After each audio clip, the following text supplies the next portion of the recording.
Welcome back to the channel. Welcome back to the channel. Is Emory Williams Ken Dorsey 2.0? Is Money McClain going to stay loyal to the good guys? If you could pick which position you would like to see Nicholas Harbor play, which position would that be? And is Manny Diaz proving that he actually is better than Mario Cristobal at getting talent? So let's go. Ken Dorsey 2.0, right? So I was looking and I saw someone had posted something on the message board, and it was basically, I think the title was Emory Williams equals Ken Dorsey 2.0. I said, oh, I gotta click on this. I gotta click on this. So it was showing that Coach Ponce as well as Coach Cristobal were giving some insight or some just thoughts about how they saw Emory Williams. Coach Cristobal said he reminded him of Justin Herbert. Coach Ponce said he reminded him of Joe Flacco. And then later on in this particular exchange, it kind of drew comparisons to Ken Dorsey for the simple fact that they had a tracking device or tracking app or whatever the situation was, but it was able to come to the conclusion that Emory Williams had studied more film than any of his other teammates. Now, I'm thinking about how do you project out a Ken Dorsey from 2000 to 2002 to 2022, right? So obviously, first, if we're looking at it from a standpoint of a guy studying film, what does that automatically let me know? That automatically lets me know he understands the strengths, he understands the weaknesses of the defense. He also has to understand how does his strengths allow for him to attack their weaknesses, and how can their strengths on their defense attack his weaknesses, right? So that's already letting me know he's understanding what he needs to do. It makes me think about Brad Kaaya, because that was one of the biggest traits and characteristics that he came to the University of Miami with, was his ability to study film. And I always go back to this the story where I heard about with James Coley, where he talked about James Coley tasked him and the quarterbacks to look at film of the upcoming opponents for the next year and to write out a game plan. And so I know most people will say, Shad, you wild for that, but I didn't have a problem with James Coley. I don't really care about the halfback pass in the snow. I'm going to give James Coley the same excuse that certain people give. Hey, we was on the sanctions. We couldn't recruit like we wanted to recruit. And I feel like if James Coley was able to get the dogs that he needed in the offense, we would have looked a heck of a lot better. But I digress. And if you want to hire James Coley as offensive coordinator, I would not be mad. But moving on. But yes, that's how I see a Ken Dorsey in 2022. Now, potentially you could see a Ken Dorsey in 2022 looking somewhat of like what Justin Herbert looked like at the University of Oregon. A Mac Jones at Alabama, as well as a A.J. McCarron, Greg McElroy, and I would even venture to say a Stetson Bennett, which is what we're seeing at the University of Georgia. That's kind of what I would see, or how I'll project a Ken Dorsey in 2022. Now, obviously, of course, got to put the talent on the field.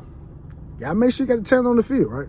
And I'm not as high on Ken Dorsey as a lot of y'all are, so I'm going to keep my comments to myself. I'm just going to say that he was blessed to be on a very, very talented University of Miami team. And we're going to move on. Money McClain started the Under Armour All-American Games donning UM attire, throwing up the U, even took time out to take a picture, right? Was asked about the commitment. He said, yes, I'm committed to the University of Miami. And if I have any boxing fans out here, man, you know this, the way the fan base, the PTSD in the fan base right now, from recruiting, right? Because I understand the severity of PTSD, but just from a recruiting standpoint, they say that's not enough. And if I have any boxing fans out there, one of the biggest stories in boxing right now, aside from the Gervonta Davis arrest, is Jermell Charlo broke his hand.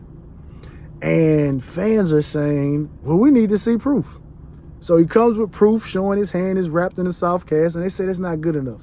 Need to see the x-rays. Even had the physician come out from where he had we had the diagnosis, had it done. He came out and said, yes, his hand is broken. It's broken at this, at the between, I think, the ring finger and his pinky finger, and I think at his thumb, like it's broken. And they're like, nah, that ain't good enough. So Kamani McClain telling reporters he's committed to the University of Miami, that's not good enough. So I don't know what you need to see, right? Now, what seems to be the overwhelming story or rumor going on is about the ACT score, right? So I don't know what the young man scored on the ACT, but obviously it was either really bad or it could have been really good and he's still testing the market. But most individuals feel like he's going to retake the ACT, so that kind of makes me feel like that the score wasn't what he needed it to be. And I think the next open date I saw, because someone went and found the ACT testing dates, was February 2nd. So obviously we know February 2nd is after National Signing Day. Now I always go back to the story anytime we're talking about Kamani McClain, is the JTT story from what Coach Hayes talked about, how he waited all the way to June before he signed with Ohio State. So February 2nd could come and February could I guess what's February 2nd? I don't know, man, because I don't follow recruiting. I don't know. What is it? February 2nd? What? No, Super Bowl is February 2nd, right? I don't know what National Signing Day is, man. Anyway, he can sign after National Signing Day. He's not an early enrollee, so it's not an impact to get him on the field. Now, obviously, there's another underlying rumor pertaining to a documentary that I believe they said Larry Bluestein said he had exclusive rights to do a documentary. They're getting all the media coverage and stuff like that. And most people are trying to say, okay, well, that's a Deion type of deal. I don't know. I stand on my square and I say what I said. He's not going to break the class, but he is one of the guys that we feel like has the highest upside of actually coming to campus and reaching his potential. So while he won't break the class in its entirety, he could break the class from a standpoint of, if there's only 7 or 8 guys that's going to actually make it in this class, losing one of those guys is going to be a huge, huge blow, right? So those are my thoughts on that particular situation. Now, Nicholas Harbor, according to Gabby Urrutia, stated that Nicholas Harbor talked good about the University of Miami, stated that, hey, could get me down for an official visit January 7th as well as January 8th. Now, the wrench in all of that is that he stated that he has a track meet the following weekend, and if he has to train January 7th or January 8th, he's going to go train. And the wording was, if it happens, it happens. If it doesn't, it doesn't. So, kind of in a situation like that, I don't really know what to say, right? I mean, I honestly don't.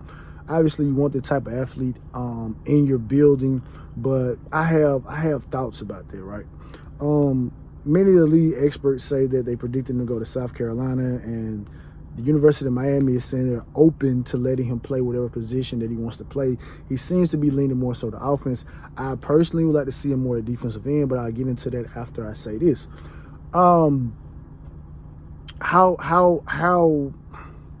he's an extreme talent, right? He's a very, very rare talent. It's one of those situations where it's like, it kind of puts me in the mindset of like Travis Hunter was last year. I'm not talking about just the recruitment. I'm talking about how every 5 seconds I would be on Instagram like, oh, dang, they go with Travis Hunter highlight, Travis Hunter doing this. And it's kind of like every time, like this particular year, you see Nicholas Harbor running track, it's like, man, how does a guy this size move this fast? And that means like literally outrunning people, right? So I don't know how serious he is about track or whatever the situation is. He seems to be pretty serious about it, but that's too, we don't necessarily know, right? But this idea of allowing for the player to come in and pick which position they want to play, that can be good and bad. I think back to Devin Hester. Devin Hester came to the University of Miami, I believe, as the number 1 rated or the number 2 rated cornerback in all of America, and he didn't keep him there, right? Many people felt like that hindered Devin Hester. Now, obviously, Devin Hester went off to have a Hall of Fame career from a kick returner standpoint in NFL, but it probably could have been more, right? Maybe if we would have kept Devin Hester at corner, or maybe if we would have been able to find a way to work and develop Devin Hester as a wide receiver, right? but it didn't work out. It just didn't work out that particular way. So I kind of look at it and I always think about that. Like sometimes you have guys that are just super, super uberly talented to where it's like, man, we got to get him on the field. You might put him in there on a jet sweep or something because it's like, hey, he's so fast, maybe he can break one. But it's like trying to get him developed into a position sometimes is hindering guys who may actually need more development, where you're trying to get him on the field because hey, he's a big-time 5-star, he's this or whatever like that. You want to show, hey, big-time talent, hey, come here, we're going to use you.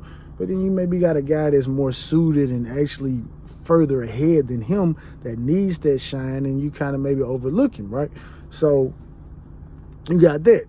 Or you could have a situation where he comes in, says, hey, I want to play tight end, and he turns into Kellen Winslow. I mean, you never know. But me personally, I want to see him on the defense side of the defensive end. I want to see him as an edge rusher. I'm just envisioning Aldon Smith. Alden Smith, right?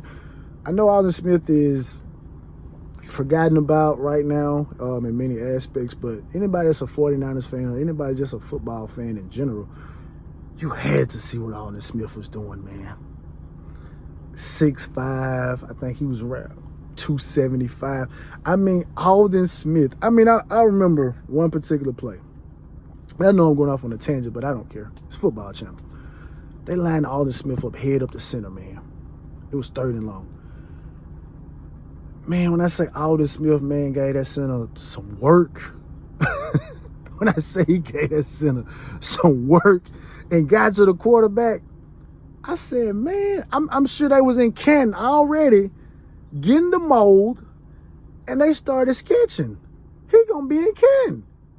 Obviously, of course, he had his transgressions, and he came back, he played for my team, the Raiders. I think he ended up getting arrested at the airport at the time. Ended up going to his latest stint was with the Cowboys. Kind of did some good things in a short period of time there, but he never was able to regain that form that he had at the 49ers, where it was like, Von Miller is good, but this young man, Aldon Smith, he bad, right? And so that's kind of how I look at Nicholas Harbor in a situation where you got a guy, man, that's 6'5", and obviously he's faster than Aldon Smith. Let's go ahead and put that in the bud. But I'm sure if he was able to add that particular weight on, he probably would still be fast, but he's not going to be maybe 22 miles an hour fast, but he's still going to be faster than your average edge rusher. And I just think, man, and people talk about a matchup nightmare with a tight end and wide receiver. Man, can you imagine a matchup with him on the left tackle or right tackle or on passing downs, putting him in the, head of the center? Man, come on, man. Hey, what they say, you can kiss the baby. Kiss him. Goodbye. I'm talking about top 5 pick, man, at the defensive end position. But, again, he seems to be leaning more so towards offense. So, prayers to him. Now, this is what I've been waiting to talk about. Now, I want to preface this by saying, Coach Cristobal did come in and say this portal thing is relatively new to him. He's more so kind of how some NFL teams are, where they say, hey, we want to build through the draft. We're not necessarily looking to build through free agency. We want to build through the draft, right? And because that has more sustainability, right? That's one of the things that the Pittsburgh Steelers have done. That's one of the things that obviously the New England Patriots have done. That's one of the things that the Dallas Cowboys have done. There's a few other teams that have done that, and then you got some teams that have skipped the line, such as Tampa Bay Buccaneers, with addition of Tom Brady, Leonard Fournette, as well as some other guys as well. And then also, we got the Rams out there, right? And sadly, look at the Rams and look at the Buccaneers. Look at the Rams and look at the Buccaneers. And I can't say nothing, man. My doggone team, Raiders, bench Derek Carr, man. But anyway, that's what Coach Cristobal wants. He wants to build his team through the high school ranks, recruit them, gets to take this raw piece of mud and mold it into what he wants. Whereas when you go into the portal, you're getting some guys that may come in with some good habits, may have some guys that come in with some bad habits. And when I say bad habits, I'm not speaking in terms of bad behavior. I'm speaking in terms of like maybe some guys have some bad habits and they've been able to rack up some stats, but maybe you're going to go up a level in competition and those bad habits have to be eradicated. And maybe sometimes those bad habits cannot be eradicated in fast enough time to justify the portal pickup, especially if we're talking about a guy that may be a grad transfer or something of that particular nature, right? But this is my stance on it. Potential, get the guy in high school that has the potential, but in the portal we need production. And I'll use us for example. For my portal wide receivers, portal wide receivers, right? Obviously Charleston Rambo as well as KJ Osborne. Both guys had production. KJ Osborne, Charleston Rambo. Both guys had production. Derek King had production. Jalen Phillips had some production, but, it could have been better. Bubba Bolden didn't have any production due to the situation that had transpired at USC, but he had a good year and then kind of fell off, so I kind of think that falls into that kind of category, right? So, obviously, Akeem Mesidor had production, was pretty good. And then you have some guys like, Frank Lasson that come in and necessarily had a production, was the same guy as he was at the University of Clemson. The linebacker that we brought in, just that type of thing. Lichtenstein. And so guys have said, hey, Manny better at the portal than Coach Cristobal is. And then when you look at it, you say, well, to be honest, you got Derek King, Charleston Rambo, Bubba Bolden, again, he fell off, but Bolden was really, really good in 2020. Let me see. Derek King, Bubba, Jalen Phillips, and I know I'm missing one. I hate that I'm missing one. But let's just take those three. To be honest, those three wipe out what we got this particular year, right? As good as Henry Parrish was, as good as Akeem Mesidor was, right? That's not Derek King, and that's not Jalen Phillips. That's not Charleston Rambo. I'm sorry, it's not. But as it stands right now, I know a lot of people are upset because it seems like the staff is sitting on their hands in terms of attacking the portal. There have been some bigger name guys with some production that have entered and have already been scooped up by some potential schools. And so it feels like, we're sitting on our hands. And we could be sitting on our hands. I don't really know, right? I'm not saying Coach Cristobal will be satisfied with just the high school class because, again, I'm not saying we're in a win now mode, but we need a defensive tackle. I don't know what number it is. Coach Hayes and Holsom, y'all know what number it is. I don't know if it's a 5 technique, 3 technique, 1 technique. I don't know. But we need somebody that's gonna take some pressure off Jerry Harrison Hunt as well as Leonard Taylor. And that particular guy needs to be somebody that, preferably, in my opinion, needs to be a guy that's a grad transfer or a guy that has played at this level before. Now, I know the guy from Memphis recently entered. I forgot his name. What is it? Demario? Something of that nature. But I think the guy's he's 6'6", 340. It's a big guy. Has some production, obviously, albeit it's at the University of Memphis, but 6'6", 340, 6'6", 340. I don't care. Though we got in a big back and forth about the guy that came out from Auburn. I think he ended up going back to Auburn. And I'm just like, look, man, your man had 6 tackles, man. I don't care if he just started playing football yesterday. 6 tackles is 6 tackles. We need a starter. Now, if we would have had 2 more guys already like that, then I probably would have felt different. Like, all right, well, yeah, we can bring him in. He ain't got no production. He's still relatively young. We can bring him up. But it's like, nah, bro. We ain't got nobody that can fill it in because Gore is not going to be able to fit in that position. Gore is more so in the mold of what Leonard Taylor and Jared Harrison Hunt is going to do, right? He's not the guy that's going to be the plugger, right? So I would much rather have an older guy, a guy that's a little bit more mature. In terms of, when I say mature, I'm speaking in terms of seasoning as far as the experience that they have in the game. No offense to the guy from Auburn, but I need to see some production, man. So as it stands right now, yes, Manny Diaz is better in the portal than Mario Cristobal. Now that could change, right? I think the portal is still open until January 15th or something of that nature. So it could change. Still got the bowl games and stuff, maybe have some guys that declare. I think I was listening to Minister Sports today, and they talked about it was a guy who entered the portal, but he played in the bowl game, and I think he got hurt. It's crazy, but so you got that. You got guys that saying they're going to the portal, but hey, I want to go out there with my guys one more time. So you don't know, and we know it's tampering going on. So we just let's just and I don't like being that guy, but hey, trust in Mario. I don't even feel real saying that, but hey, trust in Mario. Trust in Mario. Trust in Mario. As always, man, like, share, subscribe, comment. I love you guys. It's all about the you.